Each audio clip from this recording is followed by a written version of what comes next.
Sean ustedes bienvenidos, una vez más, a Los Límites de Gaia. En esta ocasión, nos volveremos a sumergir en una de las plumas más reconocidas de la literatura victoriana, Elizabeth Gaskell, con su Ruth. Sin más que decir, comenzamos.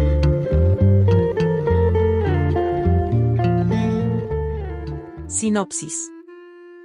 Ruth, huérfana y aprendiz de costurera, es seducida y cruelmente abandonada por el aristócrata Henry Bellingham.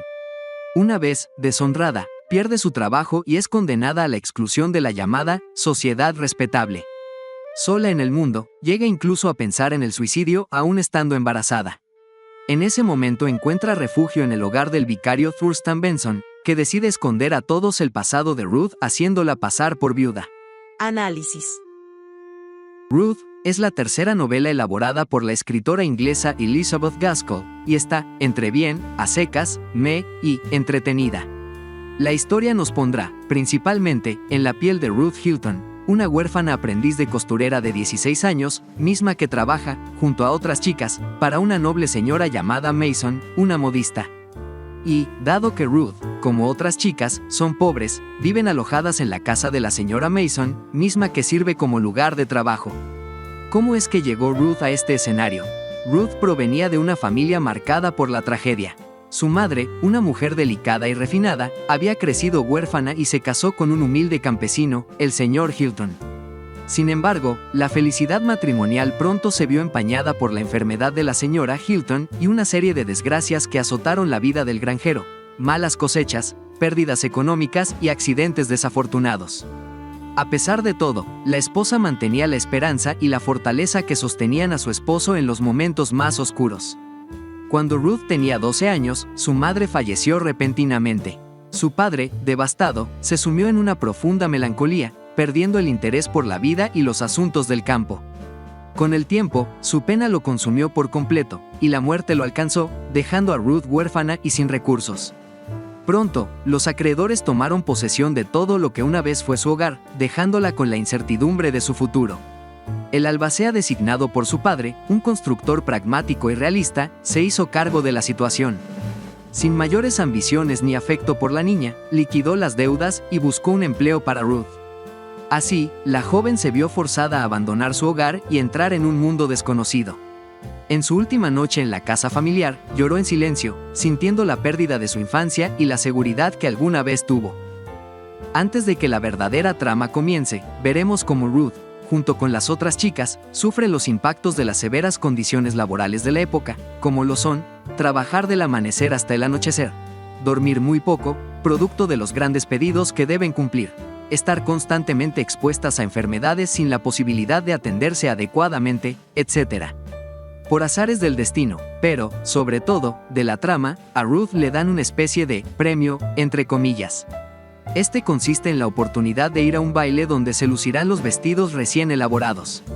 Lejos de lo que se puedan imaginar, Ruth tiene que estar ahí por si algo sale mal con las costuras, para poder repararlos lo más rápido posible. Es decir, Ruth no va a ir a disfrutar del baile, sino a trabajar, y, a regañadientes, irá. Ruth se sabe hermosa, y también sabe que eso llama la atención. Esto se confirma cuando, ya en la fiesta, un sujeto se interesa en ella, aunque, hasta ese momento, solo la observa de lejos. Es solo hasta que a la señorita con la que viene acompañado, y a la que se le avería el vestido, que Ruth, arreglando lo que se deshilachó, se topa con el señor Bellingham, el mismo sujeto que ya llevaba tiempo observándola. Este le regala una camelia por haber arreglado el vestido de su acompañante. Y, ahora que lo ha visto de cerca, Ruth se da cuenta que este tal Bellingham es un hermoso caballero, lo que provocará que no deje de pensar en él. Durante toda esta escena, veremos cómo a Ruth le gusta toda la parafernalia alrededor del baile, pero se da cuenta del contraste entre ricos y pobres, sobre todo, en lo referente a cómo los ricos dedican su tiempo al disfrute de los placeres de la vida, mientras que, los pobres siempre están pensando en qué se llevarán a la boca al día siguiente. Yendo a realizar una diligencia, Ruth observa un accidente que involucra a un niño que se está ahogando en un río. Sin embargo, antes de que ésta lleve a la práctica sus ansias por intervenir en el suceso, aparece un sujeto y rescata al infante. Adivinen quién es este individuo. Sí, es nada más y nada menos que el mismísimo señor Bellingham, el mismo que Ruth conoció en la fiesta. Al poderla ver de nuevo, y más detenidamente, Bellingham queda prendado de la belleza de Ruth, y, después de arreglar todo para que el niño pueda sanar lo antes posible de lo sucedido, lo que incluye darle cierta cantidad de dinero a Ruth para que gestione todos los gastos que ello implica, mañosamente, hace que se queden de ver en una iglesia para saber cómo evoluciona el pequeño y cómo se gasta el dinero que se le otorgó. Ante todo lo sucedido, Ruth también queda prendada de Bellingham, sobre todo, de su actitud para resolver el problema presentado. A partir de aquí, suceden una serie de encuentros entre ambos, con un Bellingham buscando cualquier pretexto para poder verse, y con Ruth haciéndose un poco del rogar, pero, al final, cediendo a sus deseos, provocando que, al parecer, Ruth, poco a poco, se enamore de él. Y, hablando un poco de Bellingham, deduciéndolo de lo sucedido en la fiesta en la que, por primera vez, ve a Ruth, es un hijo de una familia adinerada, y tiene 22 años. Además, la relación de Bellingham con su madre es complicada, ya que ella quiere que su hijo haga lo que ella quiere. Y, eso, como es natural, incluye sus relaciones sexoafectivas. Después de que Bellingham logre conseguir que Ruth regrese a su casa de visita, a la que no ha vuelto desde la muerte de su padre, y que uno de los antiguos trabajadores de la familia Hilton se dé cuenta de que Bellingham no es una buena compañía, la señora Mason descubre los encuentros entre Ruth y Bellingham, y, derivado de lo anterior, decide despedirla y correrla de su casa. Bellingham le dice que tiene que ir a Londres, y quiere llevarse a Ruth, para ayudarla con todo lo que está pasando. Ruth, por inexperiencia, no sabe qué hacer. Al final, sumamente dudosa, le dice que sí se irá con él. Poco después, Ruth se arrepiente y le dice a Bellingham que mejor la lleve a Milham Grange, que es el lugar donde está su antigua casa, con el señor Thomas, el viejo trabajador de la familia Hilton que no ve con buenos ojos a Bellingham. De vuelta a su antiguo hogar, vemos de lejos cómo Bellingham habla con Thomas. Al parecer, Bellingham convence a Thomas de llevarse a Ruth mediante un intercambio monetario. Así, Ruth es reducida a un par de monedas y queda a total merced de Bellingham. De camino hacia el norte de Gales, y después de hospedarse en una vieja posada conocida para Bellingham, parece que Ruth se va dando cuenta, poco a poco, de la verdadera naturaleza de ya que no la baja de aburrida, estúpida e ignorante. Y, dejándolo solo con sus pensamientos, Ruth decide salir a dar una caminata. En esta caminata, Ruth se topa con un sujeto galés que tiene una gran deformidad y que está de vacaciones. Después de un breve cruce de palabras entre ambos, decide regresar con Bellingham. Durante toda su estancia en la posada, la gente trata mal a Ruth y la razón es muy sencilla. ¿Cómo va a ser que una chica de 16 años esté con un tipo de 22? Por lo cual, la tratan de mujerzuela. Como sucede a menudo, se responsabiliza a la mujer. Ante la actitud despectiva de Bellingham, Ruth solo quiere complacerlo. Sin embargo, esto dará un giro cuando Bellingham caiga enfermo de meningitis. Y, como toda la posada se entera de lo sucedido, deciden llamar a su madre y esta no tarda mucho en llegar. Al llegar la madre, lo primero que hace es desplazar a Ruth de los cuidados para con su hijo.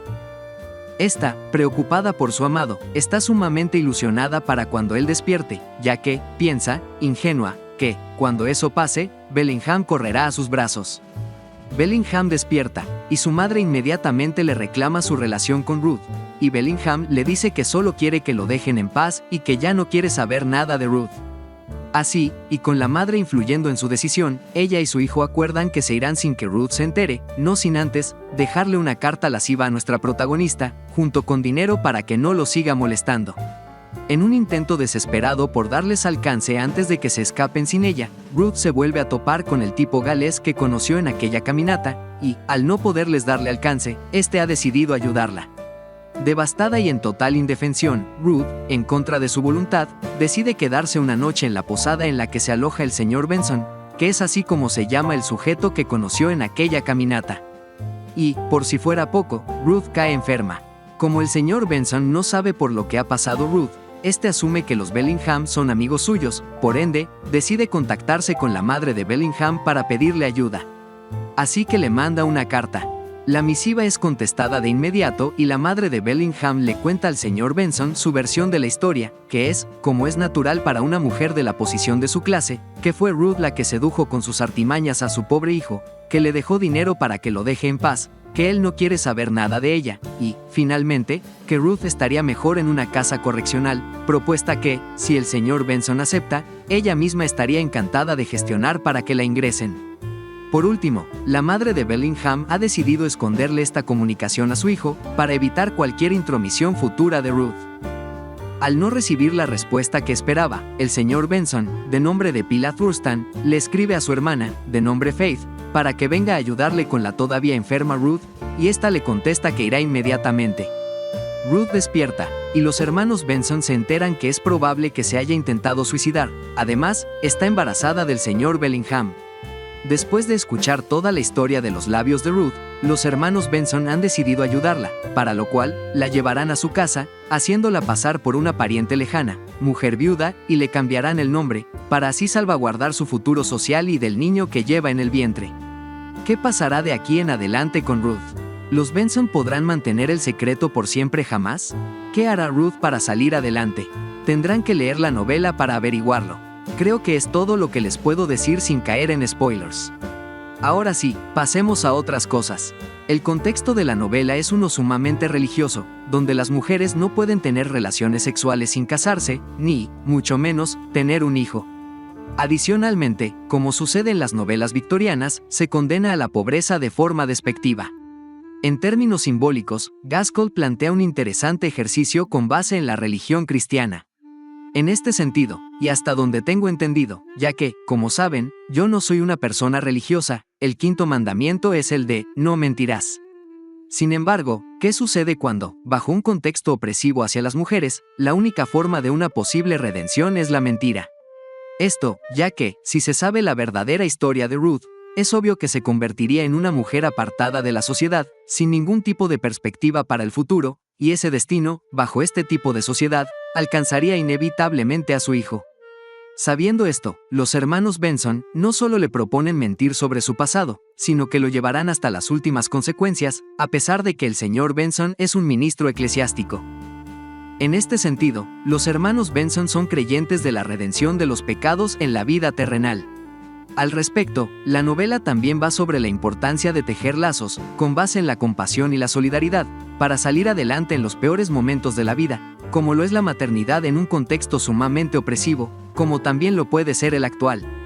Por otro lado, está el símbolo de la culpa.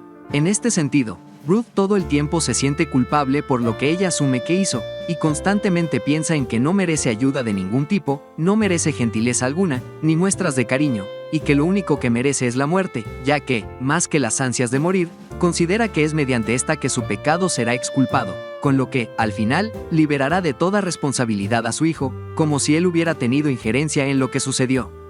En este sentido, se asume que el niño, como fruto del pecado, es igual de pecador que su madre. Por ende, Ruth apostará por una postura de abnegación y sacrificio no solo para con su hijo, sino con sus semejantes, sobre todo, con todos aquellos que le brindan, aunque ella no lo quiera, ayuda y cariño. En posición contraria, conoceremos a cierto personaje que sirve como representación de la supuesta rectitud cristiana y que no asume, ni de lejos, ni para los suyos, ningún tipo de redención de los pecados en la vida terrenal. Al respecto, veremos una subtrama que le dará una cachetada con guante blanco y lo hará, por lo menos, cuestionarse su postura tan rigorista. Por otro lado, aunque de forma menos tajante, Gaskell explora las relaciones auroras entre mujeres. Por obvias razones, no puedo decir qué es lo que sucede, pero, en determinado momento de la historia, hay un personaje que sostiene cierto odio hacia Ruth. Empero, en vez de sucumbir ante tal impulso, y en un momento sumamente determinante, decide hacer a un lado su odio y apoyarla en todo lo que pueda, convirtiéndose así en su mejor amiga. En términos de estructura, la obra está dividida en 36 capítulos, que, a su vez, están agrupados en 3 partes. Estas secciones, a mi juicio, no corresponden a ningún momento dramático en concreto, solo así está dividida la obra. Adicionalmente, la novela posee poco más de 110 notas al pie, que sirven para poner al lector en contexto sobre algunas cosas o personajes que se nombran en la obra, pero, sobre todo, gran parte son citas de la Biblia. Estas últimas no son gratuitas, ya que tienen un trasfondo simbólico.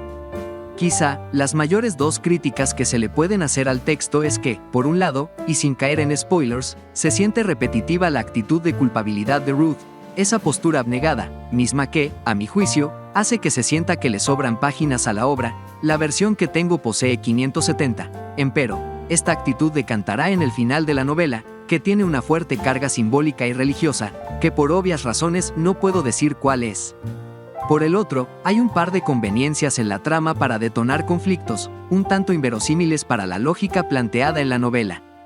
Por último, la versión que pude leer fue la de la editorial, de Época, con traducción de Eva González Pardo, e introducción y posfacio de Susana González, mismos que sirven para poner en contexto la obra de la autora y como breve aparato crítico de la misma. Gracias por ver el video. Déjanos tu like y comenta, si la has leído, ¿qué te pareció la lectura? O, por el contrario, si se te antoja leerla. Recuerda suscribirte al canal y activar la campanita de las notificaciones para que no te pierdas ninguno de nuestros videos. Hasta un próximo viaje literario.